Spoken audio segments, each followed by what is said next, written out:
quando o Educo nas Escolas, quando a gente chegava no território, que a gente pegava o nosso bannerzinho e fincava ali na porta, aquilo ali já sinalizava para os professores que era um momento de parar e de se olhar, e de respirar, e de se entregar, porque eles se entregavam nas experiências, né? Então, o que eles nos devolveram, né, desse aprendizado foi essa questão de que é possível ter a paixão pela educação. Então, no início, a nossa proposta era atender um grupo de 30 professores, né, em cada escola. Nós atendemos mais de cento e tantos, né, de se somar. Então, por quê? A cada encontro, eles iam vendo esse valor que você contou.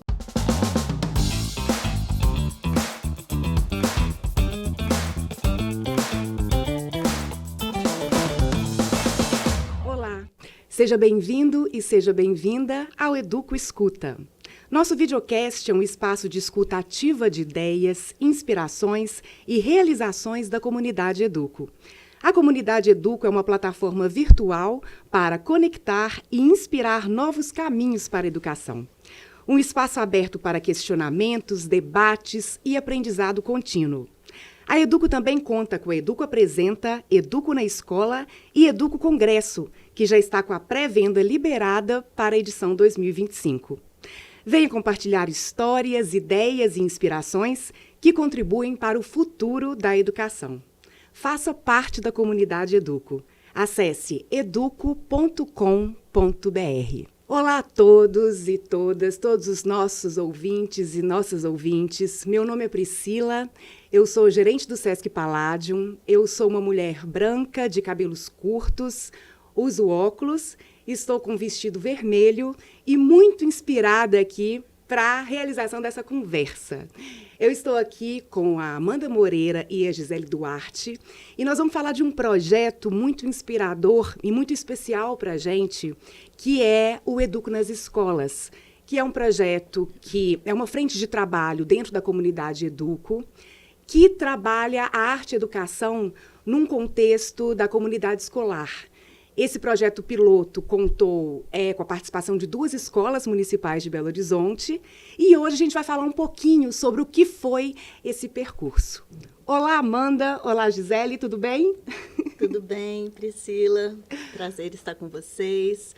Eu sou Gisele, né? Eu sou uma mulher branca. Eu estou com uma blusa preta, uma calça bege, um tênis bege. E é um prazer estar aqui com vocês.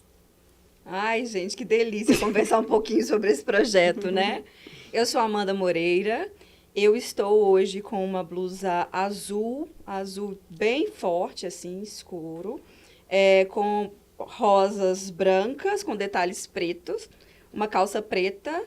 Eu sou uma mulher branca, tenho meu cabelo na altura dos ombros atualmente, cacheado e um pouco claro, assim, o cabelo, castanho claro, louro, sei lá, tá uma mistura aqui.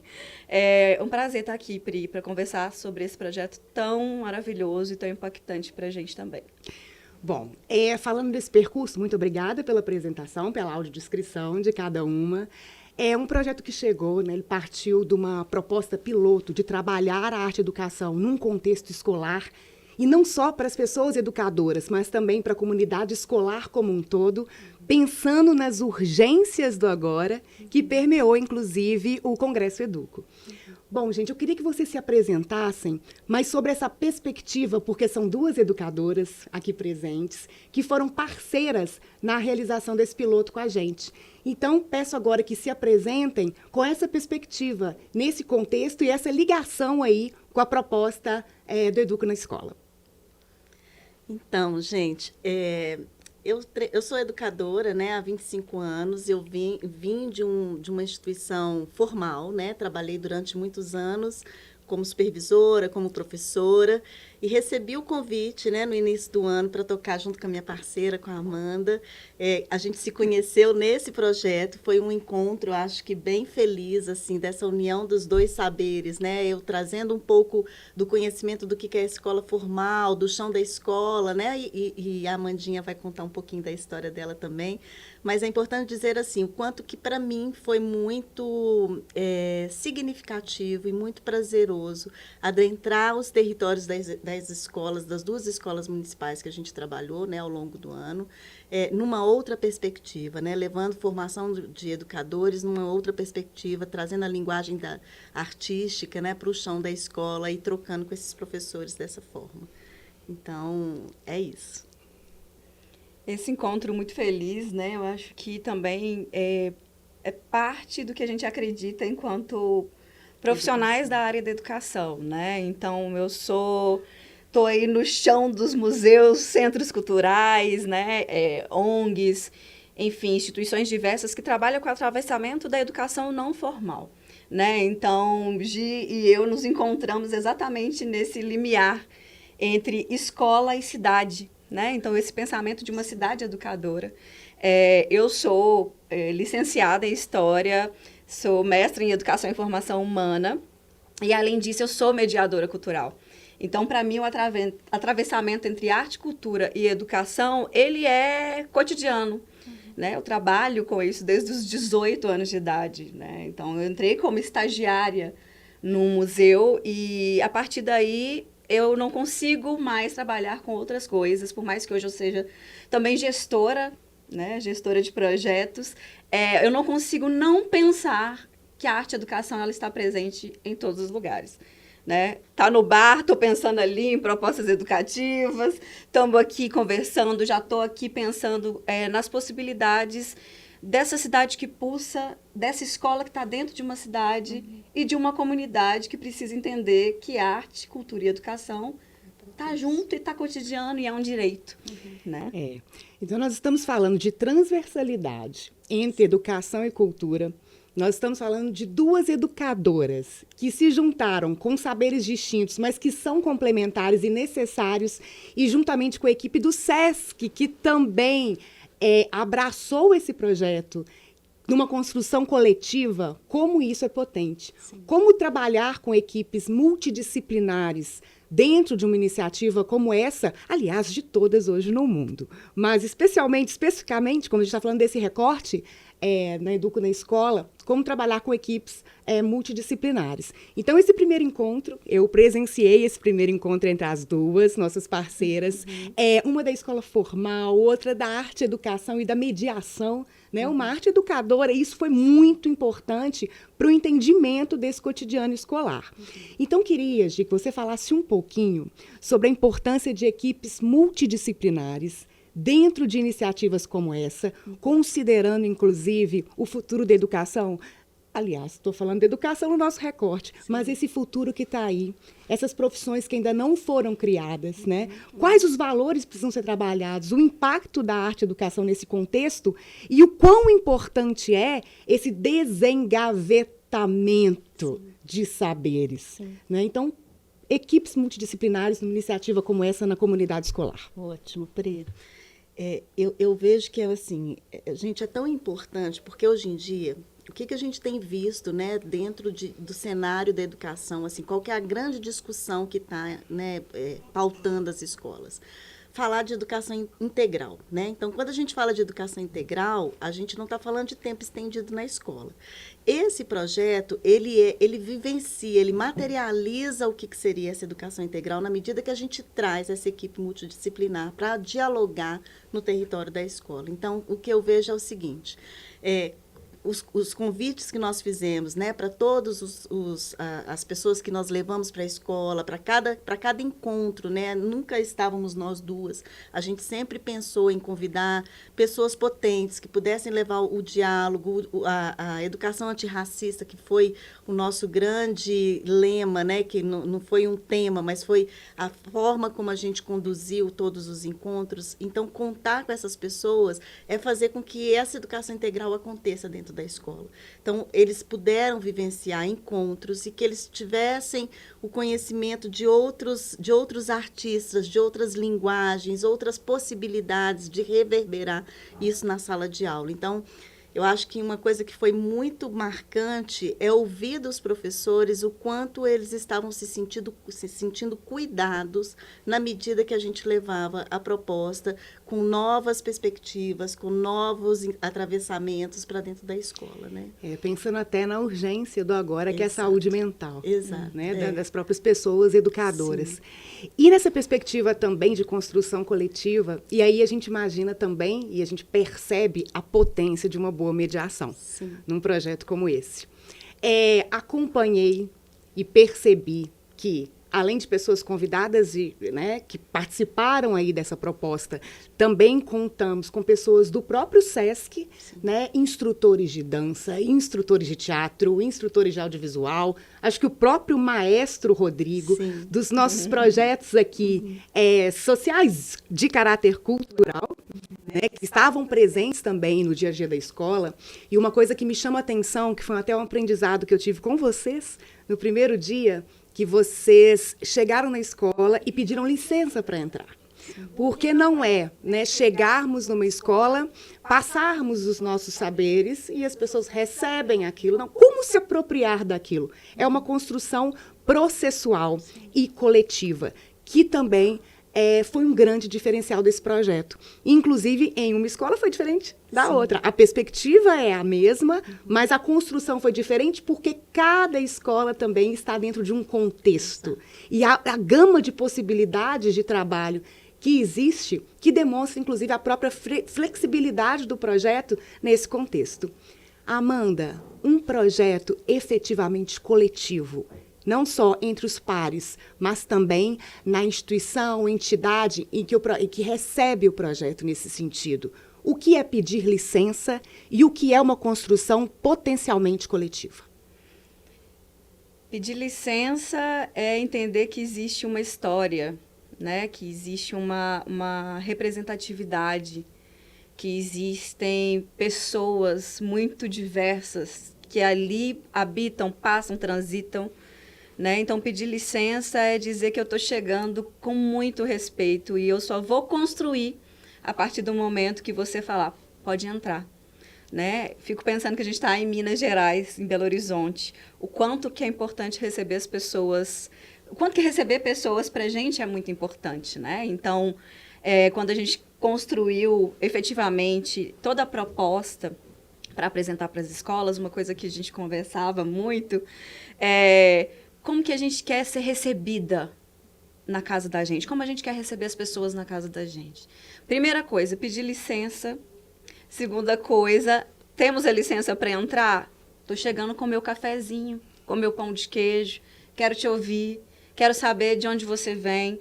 Quero saber por que você está deixando eu entrar nessa escola. Então, pedir licença é, inclusive, desencaixotar processos hierarquicamente negados para muitas pessoas nesses territórios. Né? Porque quando você chega oferecendo um projeto de formação continuada em arte e educação, que tem o SESC como parceiro numa comunidade escolar, e não tem um formato, a data definida, o horário definido, e a gente convida a comunidade escolar para definir com a gente o calendário desse projeto, isso já é inovador. Porque não é possível criar projetos onde a gente ainda dita onde a gente vai chegar, como a gente vai chegar, quais os passos, o que eu falo, é isso e pronto, e acabou. A construção efetivamente coletiva, ela se dá a partir do momento em que você se deixa afetar também por essa licença que você recebeu para entrar na escola. Então, a gente está falando de um projeto de arte e educação. A mediação cultural, ela é base, ela é guarda-chuva desse projeto. E não tem como falar sobre mediação cultural sem falar sobre respeito aos processos construídos ali, vividos ali. A minha história é importante e a sua também. Então, como que a gente leva essas malinhas aí juntas e possamos fazer uma viagem incrível, onde o roteiro é definido colaborativamente, né? Então, pedir licença é dizer, eu respeito você, eu respeito a sua história. E aí a gente vai construir juntos e juntas, né? Eu respeito e a sua história faz parte dessa construção e estará ali. Exatamente. Porque senão ela não faz sentido. O processo acaba não fazendo sentido e não tem impacto. Respeito, escuta ativa mesmo, né? Então, o escutar é muito difícil, porque os tempos, eles são muito corridos, né? Tudo é muito corrido, tudo é muito para ontem, tudo é urgente. Calma. respira, né? É possível criar pequenos respiros ao longo dos dias, né? Dos nossos cotidianos. Então, quando a gente chega com o Educo na escola e fala, vamos construir juntos, tem inclusive um estranhamento, né? Tem um estranhamento. Tipo, peraí, construir junto como? Não sei fazer. E aí você senta e apresenta para as duas escolas e cria dois processos muito diferentes dos outros, né? Porque a gente estava vivendo aquela minúcia daquele lugar, daquelas pessoas, daquela história. Então, quando a gente chegava e falava, nossa, o guarda-chuva do projeto é esse, mas a escola virava para a gente, nós queremos trabalhar esse recorte, esse aqui, ó, a gente já está trabalhando, ou esse aqui vai ser ano que vem. Com os nossos processos aqui, beleza, então vamos pensar numa proposta interessante para chegar. Então é isso, assim, pedir licença, é escutativa, é respeito, é troca e é possibilidade de fazer aquele projeto continuar mesmo sem a nossa presença.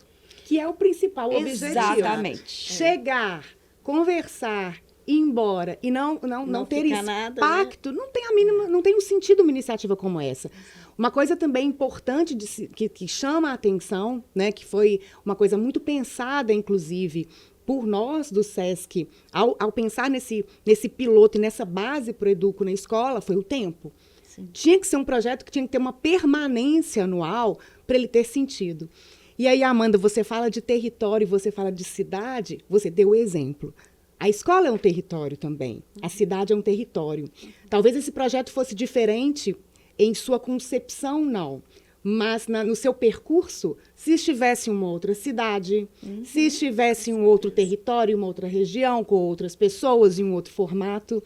E eu percebi no início e a gente sabe, né, que no contexto das escolas públicas tem um calendário pré-elaborado. É muito difícil também essas aberturas para um projeto que vem com uma permanência.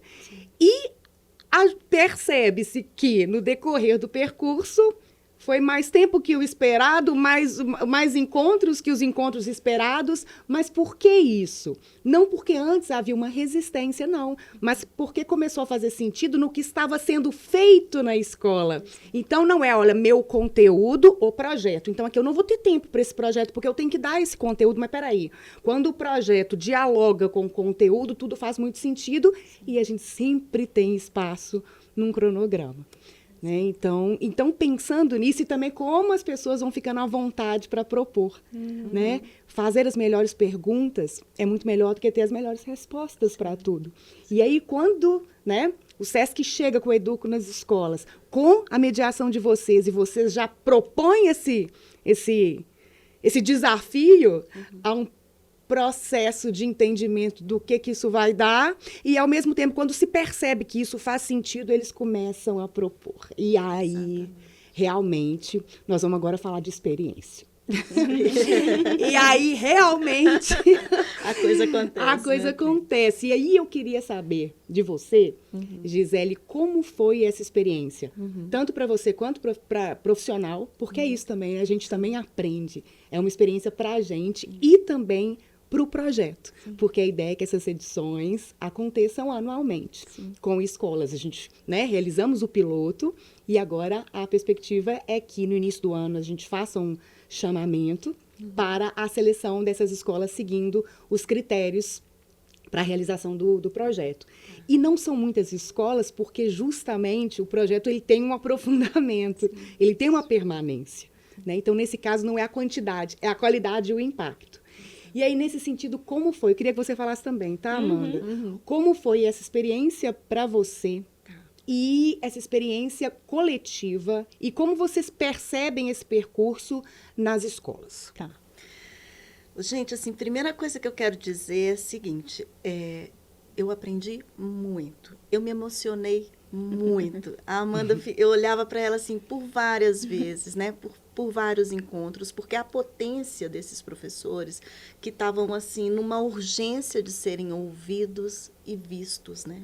Eles se sentiram acolhidos e aí nessa troca, né, de experiências, eu aprendi uma outra perspectiva de como que a educação pode atravessar os territórios da escola. Então, assim, eu brinco um pouquinho com a minha parceira e digo para ela assim, Amanda, a sensação que eu tinha é que eu estava dentro de uma caverna, né? Já usei essa metáfora com ela, eu falei assim, eu estava dentro de uma caverna e eu saí para ver o mundo, né? O que tinha lá, o que tem lá fora, né? E como é que a gente tem 1000 possibilidades de trabalhar a educação dentro da escola. Então, isso para mim foi o meu maior aprendizado. Então, eu saio, né, desse projeto piloto com uma bagagem que eu jamais imaginei que poderia ser construída, né, coletivamente. E esse fazer coletivo, Pri, é claro que ele dá muito mais trabalho, né? E a gente sempre dizia isso para as escolas, assim, para os professores, né, que era esse momento de respiro. Quando o Educo nas escolas, quando a gente chegava no território, que a gente pegava o nosso bannerzinho e fincava ali na porta, aquilo ali já sinalizava para os professores que era um momento de parar e de se olhar, e de respirar, e de se entregar, porque eles se entregavam nas experiências, né? Então, o que eles nos devolveram, né, desse aprendizado foi essa questão de que é possível ter a paixão pela educação, né? E porque é isso que a gente viu também de todos os professores que participaram. Então, no início, a nossa proposta era atender um grupo de 30 professores, né, em cada escola. Nós atendemos mais de cento e tantos, né, de se somar. Então, por quê? A cada encontro, eles iam vendo esse valor que você contou, né? Então, aí a coisa corria dentro da escola, então aí eles iam pedindo, que dia que o Educo vai estar de novo? Que dia que o Educo vai estar de novo? A notícia rolava. A notícia rolava, né? E aí a gente ia ficando assim, ansioso. De um cronograma virou uma prática. Virou uma prática, porque eles já esperavam, né, aquele momento de estar ali, porque sabiam que ia ter, primeiro, esse espaço de escuta que a Amandinha bem disse, né?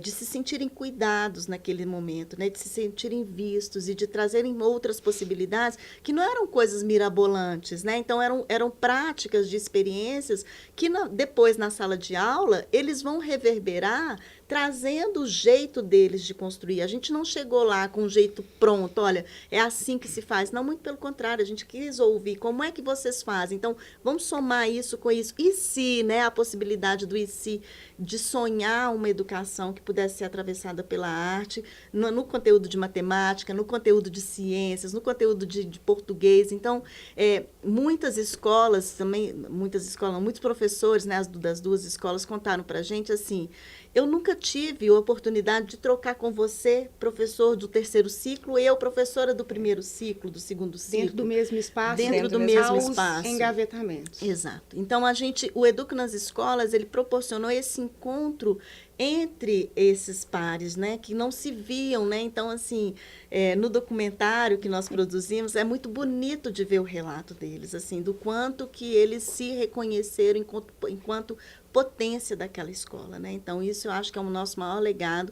A gente sai com esses professores empoderados do quanto eles podem mudar a realidade da escola, né? E aí, já olhando para você, Amandita. Eu segurando já aqui aqui, pra se lembrar. Essa questão do pensamento criativo. Nossa. Eu falei sobre isso até recentemente, que é uma coisa que aí está nos meus estudos, né? A questão do pensamento analítico, criativo, como uma das habilidades para as lideranças e para os profissionais. Quando a gente fala de futuro, a gente está falando do hoje também. A criatividade não está restrita a nenhuma expressão artística. Exato. Você não precisa ter uma ideia mirabolante ou ser um artista, um inventor para ser uma pessoa criativa. E a potência da arte-educação justamente está nas pessoas vivenciarem isso. Então, pelo que eu consegui acompanhar para as imagens, nos vídeos e nesse momento inaugural, as pessoas, né, as pessoas educadoras, a própria comunidade escolar ali, experimentando a dança, experimentando o teatro, experimentando a música, isso te abre um universo, inclusive metodológico. Exato. Inclusive metodológico, que sai primeiro, que parte da saúde mental, da escuta, do trabalho coletivo e parte para metodologias aí dentro do próprio espaço da escola, que transborda a escola também, né, Amanda? Então, vamos falar dessa experiência e vamos falar desse transbordamento também para além dos muros da escola, Adoro. Que tem tudo a ver com mediação cultural. Adoro! Nossa, eu quero começar trazendo 2 frases de professores que participaram do Educo, que eu acho que Fico até emocionada mesmo, assim, porque quando a gente está já nesses anos aí de trajetória, você entender que o processo que você propôs ali, construiu no coletivo, e você já, de imediato, já colhe esses impactos, é muito... Potente. É raro e bonito ao mesmo tempo, né? Porque quando a gente vai fazer análise de impacto, você precisa de pelo menos aí mais 2 anos para você entrar, para analisar o que aconteceu, o que mexeu. Não, as mudanças, as transformações, elas são cotidianas. Assim, a gente recebe mensagem no WhatsApp, a gente chega na escola e a Cida da cozinha chama a gente para falar: oi, Amanda, o seu cafezinho aqui, eu sei que você gosta sem açúcar. Essas relações que você cria com a comunidade, ela rolou num curto período de tempo. E aí a gente estava no último encontro com a escola, com a Hilda, né? Escola Municipal Hilda Rabelo. E aí a gente estava discutindo a questão de se perceber uma pessoa importante no mundo, né? A gente estava discutindo negritude, estava discutindo a importância da educação antirracista, inclusive com a Luana Tolentino, maravilhosa. E aí uma professora virou pra gente e falou assim, pegou o microfone e falou assim: nossa, eu me reconheci uma mulher negra, forte, incrível, muito potente, há muito pouco tempo. E eu preciso dizer que eu comecei a me olhar diferente a partir dos encontros do Educo na escola. Quando ela fala isso, assim, dá uma... Eita, o que está rolando? Né? O que de fato é a urgência do agora? A urgência do agora está falando de tudo que a gente vem tentando desconstruir há anos. Vem falando de uma escola que não pode ser racista, de uma escola que não pode alimentar preconceitos. Não cabe nada disso mais, né? Então, quando eles experimentam se ver pela arte, educação, pelas artes cênicas, pela música, quando eles cantam com Tom Nascimento, eu me acho tão bonito, preta e preto, e aí isso vai no cotidiano, e aí a gente vai alimentando, vai entendendo esse processo, vai escutando. Opa, eu sou importante sim, eu estou fazendo revolução sim nessa escola, e eu sou uma professora que posso trabalhar arte e educação, mesmo sendo uma professora de matemática. Então, quando você percebe que entrou, quando chega pela pele, quando chega pelo cheiro, quando chega pelo gosto das coisas, dos processos, né? Então, por isso experienciar é tão importante. E uma outra fala também, muito bonita, que a gente ouviu nesse processo, e a Gia até trouxe, né, que está no nosso documentário. Gente, o nosso documentário precisa chegar até vocês em algum momento. Pois assim, nós vamos falar sobre sobre isso. Nesse finalmente. Calma, spoiler, só um spoilerzinho, assim. No documentário tem uma fala incrível de uma das nossas participantes assíduas de todos os encontros, que é a Gisele. Ela vira e fala: eu nunca abracei ninguém aqui. Estou nessa escola há não sei quantos anos, eu nunca abracei de coração para coração ninguém que está nessa sala. E eu quero pedir licença, novamente, né, essa coisa da troca, eu quero pedir licença para abraçar, para propor um abraço. Porque quando a gente abraça, a gente movimenta muita coisa em volta, né? Então, são falas que, se a gente for pincelando aqui, a gente já vai respondendo tudo isso, Pri, que é exatamente quando que começa a transbordar. Eu experimento, eu entendo, eu percebo que é para mim também, que eu sou importante sim, que eu dou conta de fazer, que a minha escola é maravilhosa, que a praça que tem em volta da minha escola é muito potente, que do lado da minha comunidade escolar tem um museu que eu nunca vi e que eu posso colar lá, que tem o SESC, que eu posso levar meus alunos, mas mais do que um passeio, é um lugar para mim enquanto laboratório de experimentação. Então, foi esse caminho que a gente chegou para transbordar. E aí esse transbordo, ele começa a vazar de todos os lados, né? Porque aí a gente descobre um professor que é músico, e esse professor fala de um sonho, e aí esse professor vem, por exemplo, lançar o seu novo trabalho num SESC, né? A gente experimenta com uma das pessoas que trabalha no apoio escolar, que há muito tempo não se vê no espelho, há muito tempo não dança. Lembra de uma memória de uma menina que sempre quis fazer dança e nunca teve oportunidade, acesso, virar e falar, hoje já com quase seus 65 anos, 67 anos, virar e falar, vou me inscrever, semana que vem estou inscrita numa aula de dança. Isso é transbordar, né? Isso é você... Isso são os impactos indiretos, né? Que são incríveis, que são maravilhosos, que você não consegue ainda mensurar. E que trazem um novo olhar para a própria educação e para aquele próprio ambiente. Né? Que vocês falam aí da questão antirracista, que foi muito potente e muito forte nas duas escolas, como pensamento que veio dessas pessoas, como base ali, e daí novas metodologias, e aí o afeto, porque o afeto, ele impacta tudo. Ele impacta o ensino, ele impacta a sua vontade de estar ali, com toda a sua bagagem.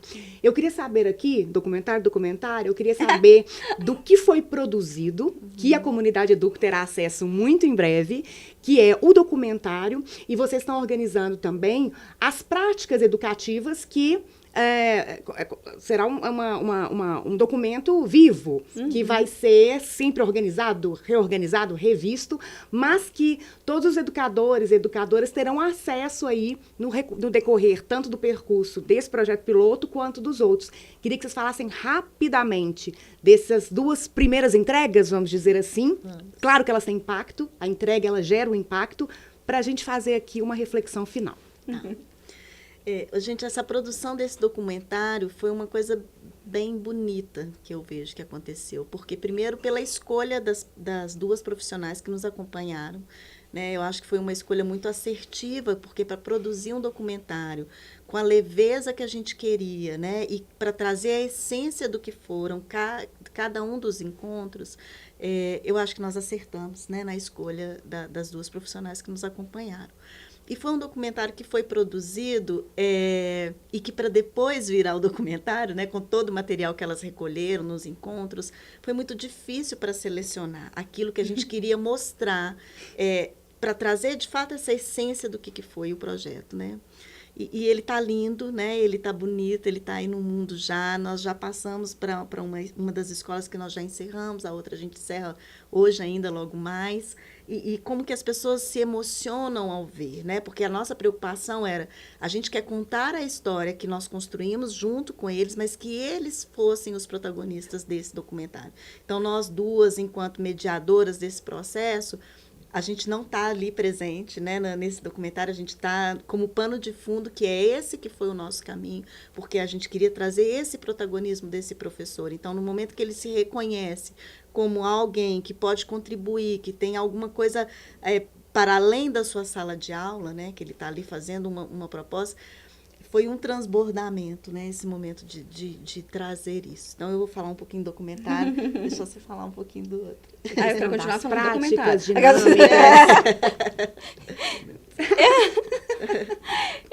Então, eu acho que o próprio documentário, ele também já é um material importante para a formação de educadores. Então, eu acho que o próprio documentário, ele é um material educativo. Sim. Então, a partir das questões que a gente levanta ali, né, são perguntas muito provocativas, né? O que te alimenta, o que para você é o território escolar, né? Então, são questões que alimentam nós, enquanto educadoras, né, e educadores, para produzir aulas cada dia mais interessantes, mais conectadas com o que a gente acredita enquanto propósito de vida, né, o que faz sentido pra gente. Então, o próprio documentário, a gente chamou ele de documentário experimental, né, também, para entender essa linguagem, esse experimento, né, dessa escuta ativa como uma proposta educativa também. E o que a gente está fazendo, enquanto recolhimento de práticas, de possíveis práticas em sala de aula, a gente está nesse levantamento agora, inclusive, do pós, né, as pessoas que já passaram pelos experimentos Educo, estão preenchendo uma pesquisa para a gente, estão contando para a gente dos impactos do projeto, inclusive se eles já conseguiram experimentar algumas coisas em sala de aula. Então, a gente tem recebido retornos muito incríveis, assim, mas, paralelo a isso, a gente também vai inserir dentro desse, a gente está chamando de diário de bolso, para ser uma plataforma simples para as pessoas ali pegarem no celular, meu Deus, vamos pensar aqui numa atividade que a música pode ser importante para minha sala de aula. Eu clico lá e aí eu tenho acesso a algumas possibilidades de arte e educação atravessada pela música para a escola, né? Então, é um diário a ideia é que ele seja mesmo vivo, que ele seja compartilhado com professores que participaram do Educo, mas que também educadores diversos, né? Pessoas que entendem o SESC como essa potência para a área de educação. Então, é um diário, né, que vai sendo construído e desconstruído e reconstruído a partir das experiências vivenciadas mesmo nos territórios escolares. E materiais úteis. Materiais úteis, super. Justamente porque eles vêm de práticas dentro dessas escolas e que eles são sempre revistos, enfim, né? E que tem um impacto não naquele momento, mas médio, longo prazo. E é isso que é a potência também, quando a gente tem um material com esse formato, advindo ali de muitas práticas, muito trabalho. Trabalhar o coletivo não é simples, mas é muito mais potente. Claro. Gente, olha, em uma frase, eu sei que é difícil, tá? Eu queria que vocês falassem assim, arte, educação e potência no ambiente escolar. Diante dessa experiência, de toda a bagagem que vocês têm, mas traz esse lugar da arte e educação aí, para a gente fechar nesse lugar aí, vamos lá. Que foi o eixo, né, do projeto. Eu acho que, para mim, foi revolucionário. Eu diria que essa é a palavra, né? Então, assim, foi emocionante, foi revolucionário e foi muito potente. Então, entender a possibilidade, como que a arte e a educação atravessa o território da escola e chega, né, de dentro para fora para os professores, é a revolução que a gente fez, né? Então, eu ficaria com essa frase. Caso olhe para a câmera, né? A arte e educação atravessada pela mediação cultural é sobre ter direito ao acesso à arte. Então, arte e educação dentro da escola é sobre poder vivenciar isso, ter acesso, ter oportunidades. Que começou com os professores, com a galera da cantina, com o bibliotecário, com o porteiro e chega lá no aluno. Né? Chega nas famílias dos alunos. Então, para mim, arte e educação, quando ela é atravessada pela mediação cultural, entendendo a mediação cultural como esse lugar do encontro, que é revolução, sem o encontro não tem revolução, é sobre ter direito. É sobre pegar esse direito, é sobre vestir esse direito. E ir ali para a sua aula, ir ali para a sua cozinha, entender que o ato de cozinhar é importante quando você está na escola e servir esse alimento para as crianças. É sobre memória ancestral, né? Então, é isso. Gente, arte e educação na escola, é isso, bora, todo mundo! E todas as reverberações disso, para o dia a dia, para um pensamento criativo, um pensamento crítico, novas metodologias, a potência da arte, né? E dessas expressões artísticas. Pessoal, esse foi o nosso primeiro episódio. Nós estamos falando de um primeiro percurso. Em breve nós teremos novas conversas, nós falaremos com com representantes de cada uma dessas escolas, para que também, sob o ponto de vista dessas pessoas, elas falem um pouquinho desse processo. O podcast é uma mídia que fica. Gostaram do percurso, gostaram do processo, ficaram curiosos? Assista aos outros episódios. Muito obrigada e vamos lá com a comunidade Educo. Obrigada, gente. Obrigada, Priscila.